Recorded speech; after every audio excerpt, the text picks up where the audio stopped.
Okay, welcome back everybody. This is Intermediate Accounting. Today we'll be doing Chapter 2. Let me just make sure this is still recording. Okay, sorry about that. All right, so today we're going to be doing Chapter 2. Last week we did Chapter 1, obviously. I think everyone noticed I had Chapter 1 quiz posted, so it's up. Chapter 1 homework I haven't put up yet, and I did that purposely. I was going to get it up last week, but when I realized how Chapter 2 is kind of building upon the same stuff, just going over the framework and just general stuff with the different authoritative bodies, the standard setters and stuff like that. So I'm going to post that along with Chapter 2. It'll still be in its own link, but it's going to be very short. It's just going to be 1 or 2 questions for each chapter. So it's not going to be very time consuming, very long, because really, like I said, these chapters are just pretty much covering the frameworks and stuff. A lot of stuff we're probably already kind of familiar with by this point. But we're still going to go through it. I just wanted to give everyone a heads up that the homework hasn't been posted yet, but you'll still have plenty of time to do it. I'll kick it back to be due Sunday instead of Friday, since I was a little late getting it up. But I do want to remind everyone too that we're not doing the Cengage My Lab or anything like that. I don't want to bog you all down with all the busy work every week. I'd rather you all spend that time studying the content and just really attempting the problems that I assign, because I feel that they'll be more comprehensive in nature and just getting right to the point. A couple other things I don't know if I've mentioned prior to. What you see on the quizzes is a lot what you'll see on the exams. So really just pay attention to those quizzes. I don't know if you can go back and open them back up and study them after you've taken them or once you close them. I don't know how that works, but just when you're moving through them, just really pay attention to the quizzes, because there could be repeat questions on the exams, but it'll, for the most part, be the same structure. All the quizzes will be multiple choice, and on the exams, you might have a couple of short answer ones or something where you have to journalize something, but that'll be the only difference between a quiz and an exam. So it'll be a lot of the same material, same layout there. So quizzes, like I said, be quick little quizzes, multiple choice, like you saw from Chapter 1. That'll be every week. And like I said, I'll get Chapter 1 and 2 homework posted and kick it back till Sunday. So with that being said, let's go ahead and move on to Chapter 2. So this is dealing with the financial reporting and its conceptual framework. So let's look at just the learning objectives here. So we've got 5 of them, I believe, in this chapter. We'll go ahead and just read what they are, just so we understand what we're trying to accomplish here. The learning objective number 1 says we want to explain the FASB's conceptual framework. The second one, explain the general and specific objectives of general purpose financial reporting. Explain the qualitative characteristics of decision useful information as identified in the FASB and the IASB on the Joint Conceptual Framework Project. We want to understand and apply the major assumptions of financial reporting and U.S. GAAP, and describe the financial reporting model in the FASB's conceptual framework. So let's go on and start with learning objective 1. So with the FASB's conceptual framework. So do you have an idea what a framework is, really? Right, it's like pretty much like a map or just like a set of instructions pretty much on how to do something, right? It's just a general framework, and if you follow the framework, then usually something turns out better, right? So you could have a framework in how you approach playing a game or, whatever it might be. So that's pretty much what a framework is. The intent of FASB's conceptual framework is going to be to establish objectives and fundamental concepts which make up the basis for the development of financial accounting and reporting guidance. So pretty much it's just a nice little framework to help guide us in the right way on how we need to account for and measure different types of transactions and events that happen throughout the year within the business. And the objectives identify the goals and purposes of financial reporting. Remember, the goals and purposes of financial reporting, we're trying to make like decision usefulness, like the reports need to be decision usefulness, like not biased, remember? So we're trying to report to the outside users of the statements pretty much what's going on in the company. So that's pretty much what the goals and the purpose of it are, right? And we don't want to be biased towards anyone, like I said before. We just really want to just relay the picture of what's going on with the strengths and the position of that actual company. So that's the goals and the purposes of financial reporting. The underlying concepts of financial accounting guide, the selection of transactions and events to be accounted for. So pretty much what events are we going to be concerned about and what events are we not going to be concerned about. And there's going to be different rules and procedures that guide us as to when we recognize something in the account, meaning when we're going to place it on the balance sheet of recognition, or realization, meaning it's going to hit your income statement. So it's going to tell us the selection of transactions and events that we have to account for. Their recognition and measurement. So if we recognize it, how are we going to measure it? There's a lot of different measurement bases and measurement concepts that we use, like net realizable value, discounted cash flows, undiscounted cash flows, stuff of that sort. So we have different measurement attributes that we have to be familiar with. And the means of summarizing and communicating. So we know that financial statements, just by nature, are quantitative for the most part, right? They're just a lot of numbers, just a word, pretty much like cash, and then it'll have a number. Inventory is a number. So by nature, they're kind of choppy just looking at them. You have to know the framework, and you have to understand, all these recognition and measurement type things to be able to actually infer what's going on or be able to interpret those statements, right? But on the other hand, something can't always be quantitatively explained, right, just by numbers. So that's why we have the notes to the financial statements, the auditor's opinion, and the MD&A, the management discussion and analysis, and so on and so forth. So the means of summarizing and communicating. We need to know what can be relayed to the users through the information within the actual face of the statements themselves, i.e. like the balance sheet, income statement, statement of cash flows. And then we need to know what needs to be supplementary information, meaning like the notes to the financial statements, in order to allow the users to be able to understand what's going on in those statements. For example, like a cost flow assumption for inventory, like LIFO, weighted average, or FIFO, whatever it might be, dollar value LIFO. We need to know how they're carrying those inventories. That's one of the requirements within the notes to the financial statements of the accounting principles that are being used. So they need to know what type of cost flow assumption we're using to be able to understand why the inventory is valued like that. Because if you're looking at two firms within the same industry, it's relevant as to how they're carrying their inventory, because it's going to have an impact on their balance sheet and on their income statement. Okay, so the conceptual framework is intended to guide the FASB in establishing accounting standards. So within that framework, it not only helps us tax practitioners or financial accountants, whatever part you're in, whatever that framework you're using is, it not only helps the practitioners guide them in how to interpret it and how to measure stuff and recognize stuff of that sort. It also helps the actual standard setting body, FASB, and continuing to continue the growth of the accounting standards codification, or continuing to amend it and make it better and more user friendly to both the practitioners and the users. It also establishes objectives and concepts to guide financial statement preparers and auditors to resolve questions and make appropriate judgments in the preparation of financial statements, even in situations where standards do not exist. So like I said before, it's beneficial of both the ones promulgating GAAP, like FASB, the ones creating it and writing it, as it is for the users. It increases users' understanding of and confidence in financial reporting. So think about it. If you have like pretty much a set of standards and like a framework that you can follow, right, you're going to have a lot more confidence and knowing that you're doing it the right way if you have a roadmap to guide you. It's kind of like if you get in a car and just take off to go to California. If you've never driven to California before, chances are if you don't have a GPS or a map, you might make a couple wrong turns on the way there and take a little longer. You might end up in Texas. You might end up in Maine. Let's hope not, because that's going north and not west.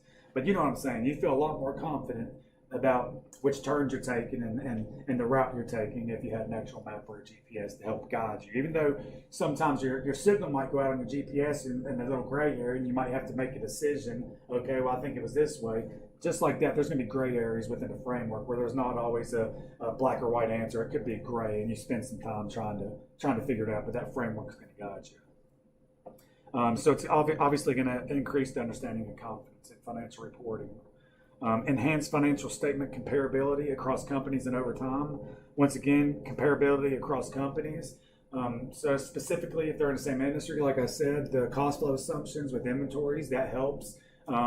Even down to financial instruments, if they have like trading securities, not necessarily trading, let's say like available for sale, because they could elect the fair value option, meaning that all of their changes in value, when they mark to market on the balance sheet date at the end of the year, when they adjust those to whatever they're actively trading for, it'll be realized in the income statement as opposed to other comprehensive income.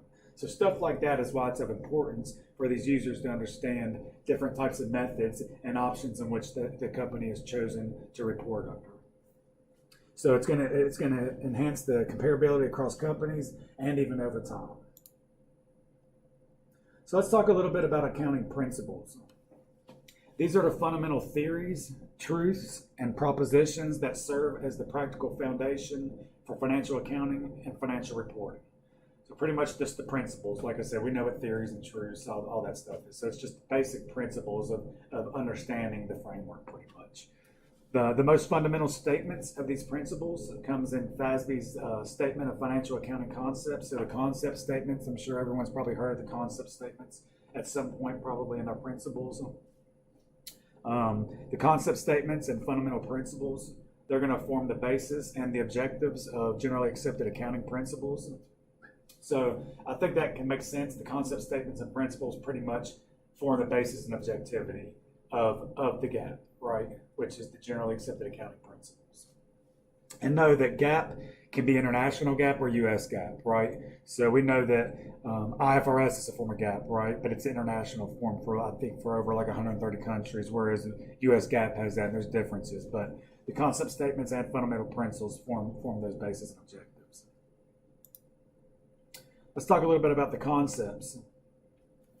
They're pretty much general proclamations that are going to establish the following things. Pretty much the fundamental principles of accounting, the objectives of financial reporting, qualities of useful financial accounting information, definitions of basic elements like assets and liabilities. We all know what assets and liabilities are.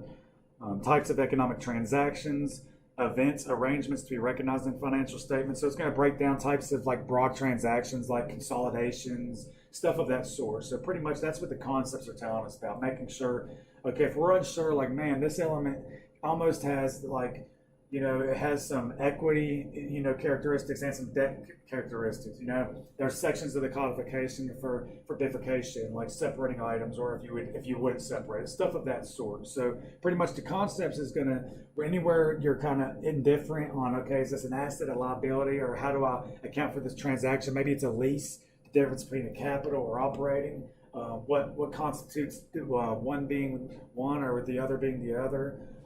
So stuff of that sort, it's going to just really just conceptually break it down for you. Measurement attributes to use to measure and report these transactions, events, and arrangements. So for example, accounts receivable, if you forget what the measurement attribute should be, then we can look it up. What is the measurement attribute for accounts receivable?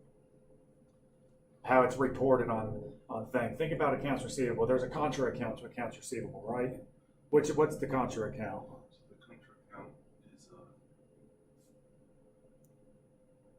Because you know when we extend something out, if we have an account receivable, we've extended credit to a customer, right? But we know good and well no one's ever going to pay all their bills, right? So we have to set up an allowance, right, for the doubtful accounts. So the measurement attribute, that's what I mean by measurement attribute, is how it's carried on a balance sheet, right? So how it's measured. So accounts receivable is net realizable value because that allowance account reduces that your gross accounts receivable down to net realizable value. So that's that measurement attribute we're talking about as far as how to measure it. So say we forget that, because I mean, my gosh, I think there's 8 or 9 different measurement attributes that are relevant, maybe 7, somewhere around there, just off the top of my head. So it gets confusing, you know, even for myself at this point in time, or even CPAs that have been practicing for years. They're just, the laws are ever changing. So it's good to have these to refer back to, because you use them all the time. You might think you do, and stuff as simple as that, it can slip your mind. So it's good to be able to have a little spot check there. So that's what they're talking about, measurement attributes. If you're indifferent on how to measure accounts receivable, all you got to look is accounts receivable, and it'll tell you it's to be carried at net realizable value, and it'll break it down for you. How transactions, events, and arrangements should be presented and classified. Once again, we know like the classification of a balance sheet. We know it starts with assets. Then we have liabilities and equity on the other side. And we know assets are listed in the order of liquidity, whereas like liabilities is the order in which they're going to mature, right? From current to non-current. So stuff of that sort, how transactions events should be presented and classified. So pretty much concepts is just pretty much reminding you of what you learned in school, pretty much, and on the test. It's reminding you because let's be real. If you don't use it, you lose it, and no accountant can keep up with all the tax code and GAAP and all that. It's just impossible. So accounting standards. Let's talk a little bit more about the accounting standards. They establish the authoritative guidance on how companies should account for and report specific transactions, events, and arrangements in their financial statements. So pretty much same song and dance here. You can see why I say this is kind of a boring chapter here, but we got to cover it because it is very important. You can't get away from this stuff, even if you're going to take a step for the CPA. They test you heavy on the codification and stuff. Specific accounting standards and GAAP provide guidance on when and how to recognize and measure these elements in financial statements. And once again, we just covered that on the last slide. Got a little bit ahead of myself. Within accounting standards, rules do exist, which are specific implementation guidelines through which financial statement preparers apply accounting standards. So, for example, rules exist on how accounts receivable should be applied. If there is a prior period adjustment that has to take place, we know where are prior periods adjustments. I'm just trying to test to see. Remember, prior period adjustments are charged to where. If there's an error from a prior account, where's it charged? What's it charged against? Retained earnings, right? So prior period adjustments are the beginning balance of retained earnings, and then reflective, which in whatever the account is. So if inventory is overstated, we're going to adjust it in that relevant account, and then adjust it to whatever is in retained earnings, of whether it needs to be debited or credited, right? So stuff like that, it tells you those are rules. So if we know there's a prior period adjustment, you can't just adjust it in that period because it didn't happen in that period. So we have to adjust it to where the prior period closed to, which is the beginning period of retained earnings amount. Stuff like that. So there is relevant rules we have to follow. We can't just be like, oh, okay, we forgot to collect $10 from the bill over here, so let's go ahead and just throw it into cash now. You know what I mean? Or just however you want to be. You have to follow certain types of rules. So how U.S. GAAP is established. So we have the Accounting Standards Codification. This is known as, if you see ASC, that's the Accounting Standards Codification. So it says here in the United States, generally accepted accounting principles are going to be established by the Financial Accounting Standards Board, known as the FASB. We all have heard of FASB here. And organized into the Accounting Standards Codification. So pretty much the ASC, the codification, it's just your one-stop shop. It's an electronic database pretty much, and it has all accounting standards in there, okay? And it's real time, it's electronic. When there's an accounting standard update, which we'll get to next, it's automatically, once they're passed, it's implemented in there. Or if it's going under it, it'll even break it down and tell you. So it's nice. Whereas before the codification, you know, you had to look in journals and all different types of different sources of whatever one had precedence to the other.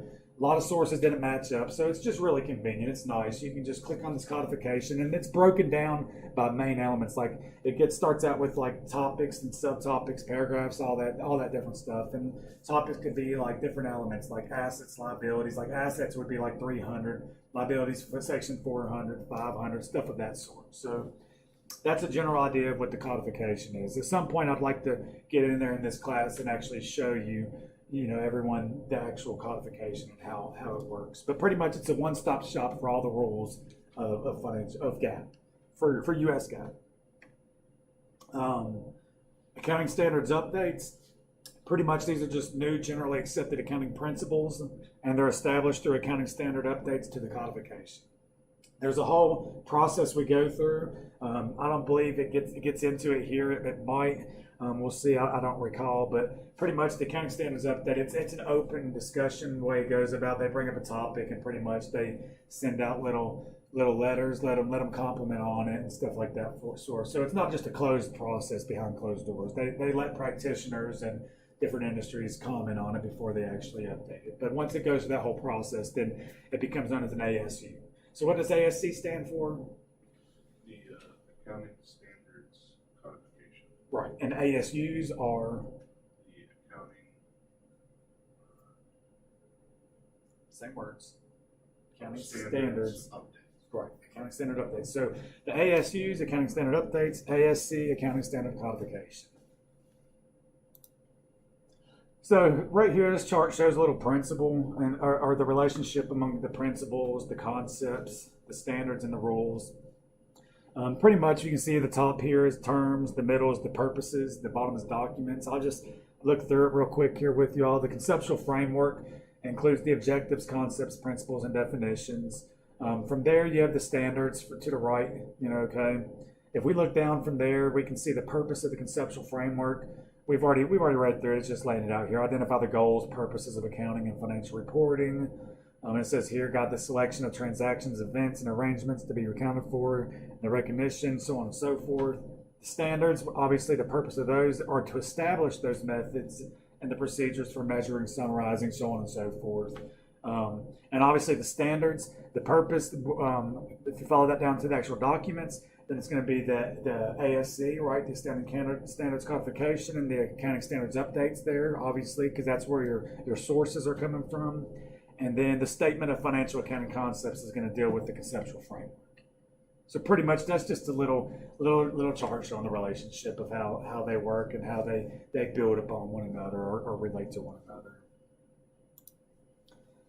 Just a brief history about these. I'm not really concerned about the history. I'm more concerned about you knowing what the codification is, what an update is, and pretty much just concepts of the statements for the most part and what the framework is. Like I said, the history here, we'll read through it a little bit, but like I said, I'm not going to test you on the history of anything. I just don't think that's very relevant myself personally. But it's always nice to know how we got where we're at, from where we were. So Statement of Financial Accounting Concepts, number 1, that was Objectives of Financial Reporting by Business Enterprises. That was back in 1978, and that established the primary objectives of financial accounting. Next, we had the Statement of Financial Accounting Concepts, number 2. That was in 1980, and that was the qualitative characteristics of accounting information. Next, the accounting projects define the accounting elements and identify which elements should be recognized in financial statements, when they should be reported, and how they should be measured. Reporting projects deals with how elements of financial reports are classified and presented in financial statements, what information should be provided, and where the information should be provided. So tells a little bit about that right there. And like I said, I'm not gonna really be too concerned with that stuff. Just wanted to do a brief little overview of that. Here's a little bit of the conceptual framework projects. Objectives project, we can see here the accounting projects, elements, recognition, measurements. So that's the main things, right? We were concerned about what elements we're going to be accounting for. If we recognize them, if they're going to be recognized in the financial statements. Measurement, how we're going to measure them, the different measurement attributes, i.e. net realizable value, stuff of that sort, current value, fair value. Projectives project, if we go to the right, the reporting projects, obviously here, the relative statements we have, so we know what the statements are. And then the qualitative characteristic projects deal with both, right? The qualitative is trying to bring those elements and the recognition and measurement together to make sure it's qualitative or quality being presented quality in a quality manner or whatever on these statements. So that's a little bit of the conceptual frameworks project. So what about the current status of the conceptual framework? So pretty much FASB and ISB work together on a joint conceptual framework and then release the Statement of Financial Accounting Concepts number 8, okay? So this one is relevant here because this is where it was left off. Conceptual Framework Financial Reporting of 2010, and Chapter 1, the Objectives, and Chapter 3, Qualitative Characteristics. And pretty much these chapters were just superseded by FASB's concepts number 1 and number 2. So the ones we just looked at on the previous slides, FASB's concepts number 1 and number 2 of the history, were superseded by the joint efforts of ISB and the FASB. So why do you think the FASB and ISB even have a joint effort going on?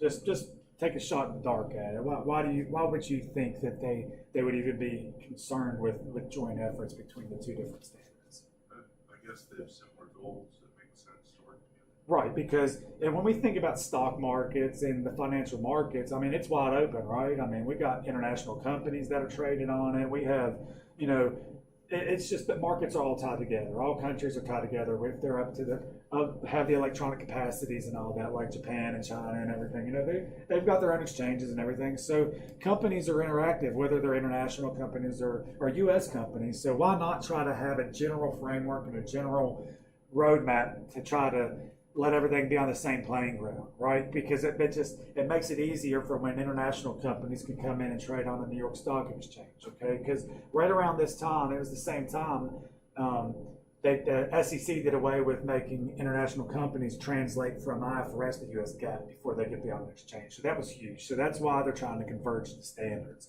Whether they'll all totally be converged, I don't think they will, because there's too many differences between the two standards. US GAAP is way more rules based, whereas IFRS gives you a little more leeway on playing around with it. The main thing here, that's why they have that joint effort going. They've halted off on it now and kind of focused on their individual frameworks and goals and objectives. But I look for them to come back together in the future again. But for now, chapters 1, objectives, and chapters 3, qualitative characteristics, have been superseded by the FASB concept statements number 1 and number 2. So right here, like I said, the FASB and IASB, sorry, I keep just twisting my tongue with that one. They've concluded their joint efforts in focusing on their own frameworks for now. So what's the primary objective of financial reporting? Obviously, like we said before, provide useful information, right?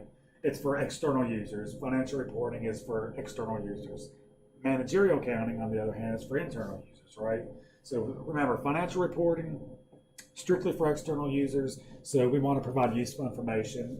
What do we mean by providing useful information? What kind of decisions are these external users looking at these statements? Like, what kind of decisions are they deciding on when they look at these statements? Like, what type of decision would they make when they look at a statement?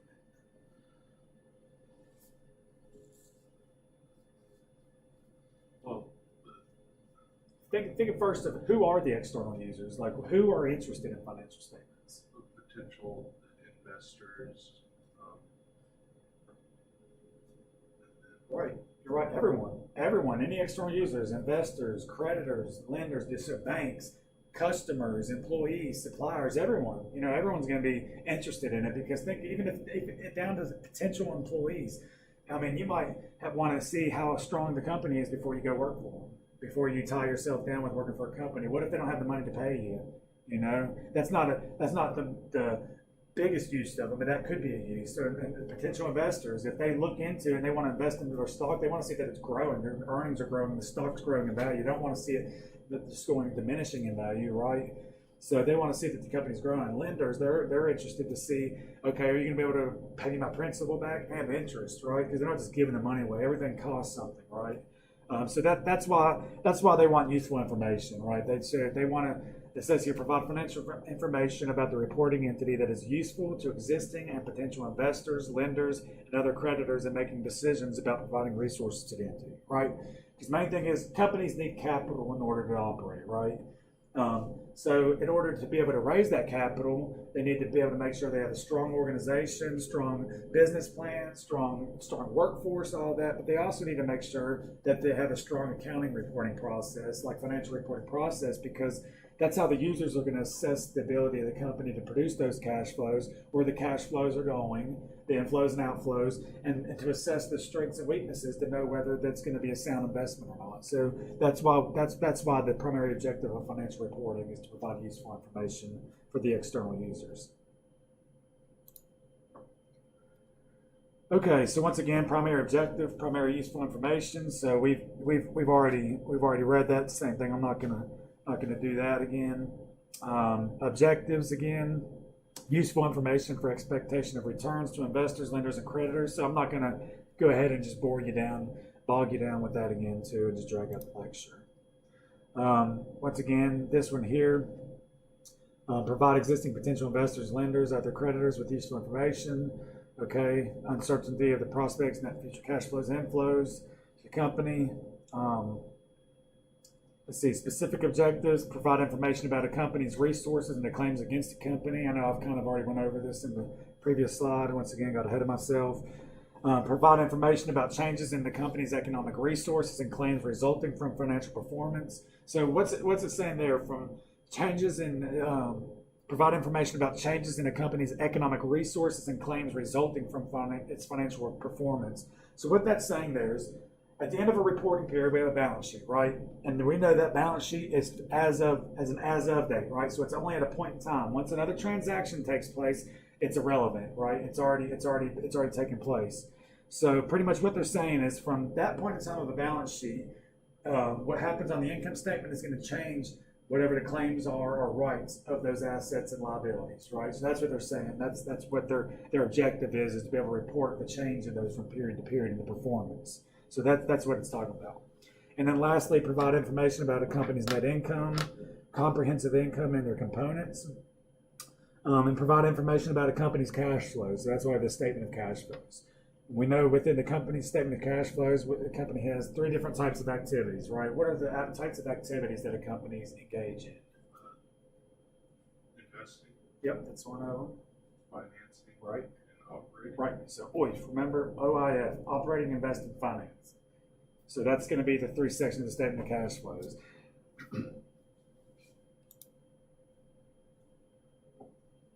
Objective 1, information useful in decision making. So it says here, financial reporting should provide useful information about the reporting entity. And once again, for existing and potential investors. So existing and potential investors could be your shareholders, equity fund managers, analysts, and others, okay? Lenders, we know lenders could be banks, lending institutions, bondholders, credit rating agencies, stuff of that sort. Other creditors who make decisions about providing resources to the entity would be suppliers, customers, employees, and other parties with claims of the firm.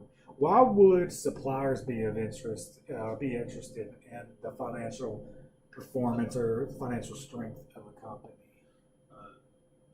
They want to be sure that their partnership with that group continues into the future.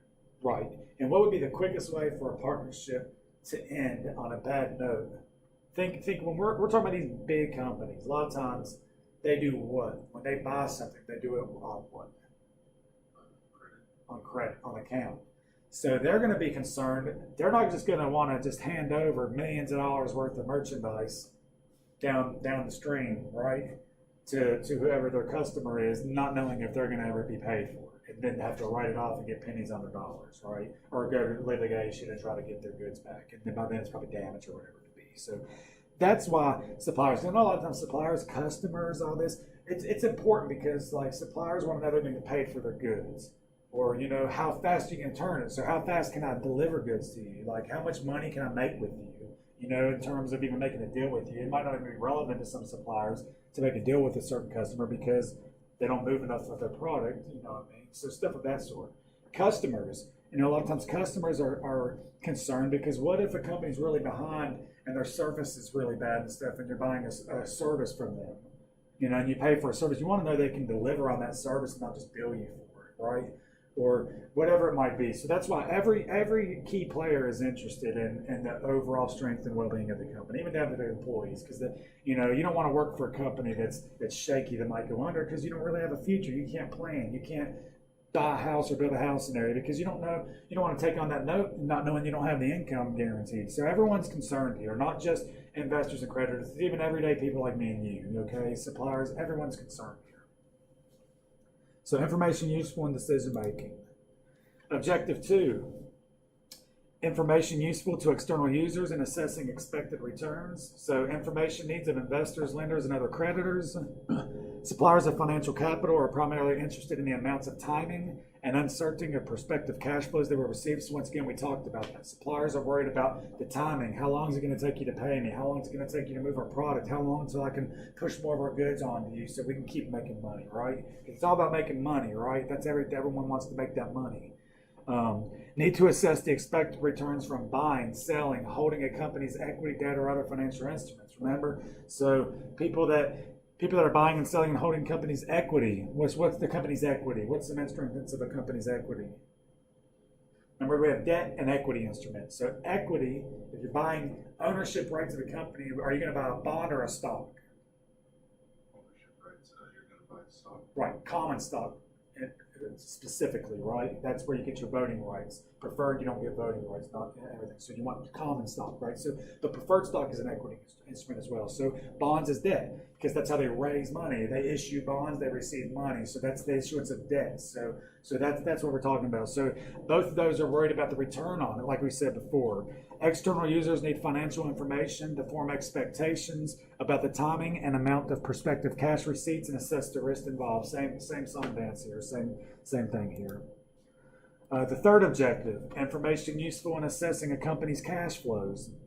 So financial reporting should provide information to help external investors, lenders, and other creditors in assessing the amounts, timing, and uncertainty of the prospective net cash inflows of the company. So here it says the company's ability to generate net cash inflows determines both its ability to pay dividends and interest and the market prices of its prices of its security. So if we're paying dividends, what's that relating to? So, what is that? That's related to what? Stocks or bonds? Stocks, right? Okay. Interest, if they're paying interest, obviously that's related to bonds, right? Because they have the stated rate, and then the face value of the bond and the stated rate. So that's what you're going to receive on those coupon payments throughout the life of the bonds. These affect the cash flows to investors, lenders, and creditors, obviously. So, if I'm going to lend buy a bond from the company, I'm not going to buy it if they can't pay me my principal back or make interest payments, because I can go elsewhere and get money for it, right? At a stronger thing. Credit rating agencies, so we can see the strengths of companies like their bonds and stuff. You can go on and see if they're like AAA or whatever there might be, based upon the performance of the company. Specific objectives, information about economic resources and claims on the company. So information about a company's economic resources and the claims on the company is going to be useful to external users for the following reasons. It helps identify the company's resources, obligations, financial strengths, and weaknesses to assess its liquidity and solvency. What is liquidity? How easily you can move funds from one place. How easily you could dissolve a company. So how fast can you convert an asset that is not cash or a cash equivalent into cash, right? So what's a cash equivalent? Accounts. Anything like so if you buy some like usually 90 days and anything short term like 90 days or shorter is going to be a cash equivalent usually. Okay, like T-bills, stuff like that, to where the interest rate can't change enough to where it's known between that amount of time. So it's readily easily converted into cash, right? Usually your asset test is going to be like your cash, your accounts receivable, and your marketable securities. Because the marketable securities, you can dump those instantly. There's a regular market. Your accounts receivable, you can I just went blank. You can, I think, it'll come to me. But the cash obviously is there, and then the accounts receivable, the bank can buy them out. I'm trying to think of the word. You can buy them out or pledge. You can pledge them, okay, or you can. Sorry, my hand went blank. I'll think of what you factor them. You can factor your accounts receivable with or without recourse, okay. So meaning you sell them pretty much. If someone will come in and buy them, and then they'll collect them. So you can pledge them or factor your accounts receivable. So that's why they're included. So that's what liquidity is. How liquid is your asset? So we know marketable security is extra liquid. What would be an example of an asset that's not very liquid? Equipment. Right, equipment or a building or land. That's going to be least liquid, right? Then that's why when you look at the balance sheet, the assets are listed in order of liquidity: cash, accounts receivable, inventory, marketable securities, inventory, stuff like that, because that's telling the users of that they know that by looking at it. That's their most liquid assets. Okay, so that's what liquidity is. What's solvency? Solvency is how firm, like how solid a firm is, how the solvency. So how strong is it? Can it continue as a going concern? Meaning going concern assumption for businesses going beyond a year, right? It's supposed to be continuing indefinitely. That the life just continues to go on. But we break it down into reporting periods like a year or a quarter, stuff of that sort. So the liquidity, how fast can you change your assets to cash and let investors get out? So that's the liquidity issue. Solvency, how strong are they? How can they continue to be a going concern? Okay, are they sound as a company?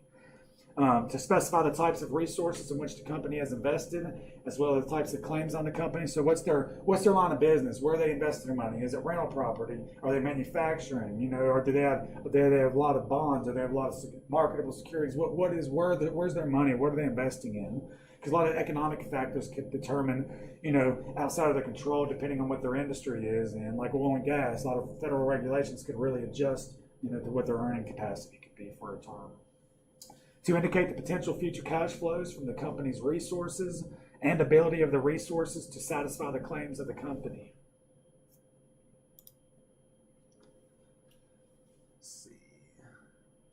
we're getting close, trying to get at a good point to stop. Specific objective, information about changes in the company's resources and claims. So financial reporting should provide information about the financial performance, which causes the company's resources and the claims on the company to change during the period. We mentioned this, remember, we have the balance sheet as of a date and time. That's the financial strength of a company, right? As a point in time, the well-being of it.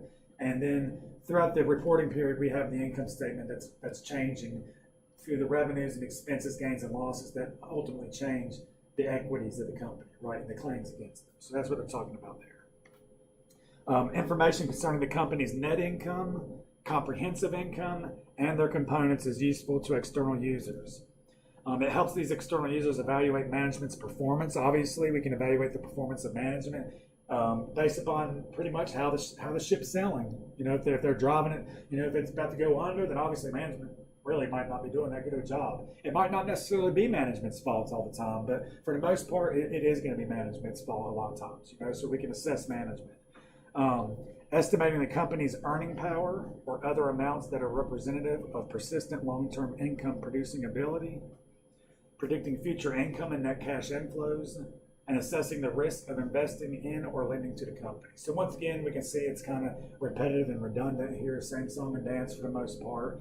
So that's more on the specific objectives. Let's see here, I just want to see. We covered about almost half. We'll go ahead, I know it's about 2 minutes left here. We'll stop with accrual accounting part 1 here, and that'll be that for today, and we'll pick up Wednesday on slide 22 here. And like I said, be on the lookout for homework for chapters 1 and 2.